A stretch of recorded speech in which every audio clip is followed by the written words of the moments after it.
আসসালামু আলাইকুম, ঈদ মোবারক। This is অতপর অফিসিয়াল। আমরা আজকে ঈদের নামাজ পড়তে যাচ্ছি মসজিদে। আজকে প্রাকৃতিক দুর্যোগের কারণে আমাদের ঈদের নামাজটা হবে মসজিদে।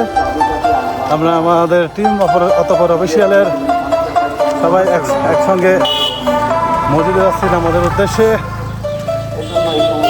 চলুন আমরা আমাদের মসজিদ আপনাদের দেখাবো আজকে।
প্রিয় বন্ধুরা, আমরা ঈদের নামাজ শেষ করে আমরা এখন যাচ্ছি আমাদের কেন্দ্রীয় কবর ও গোরস্থান ময়দানে। ওখানে আমরা যে আমাদের যারা মৃত ব্যক্তি আছে তাদের কবরস্থানে গিয়ে আমরা তাদের রুহের মাগফিরাত কামনা করব।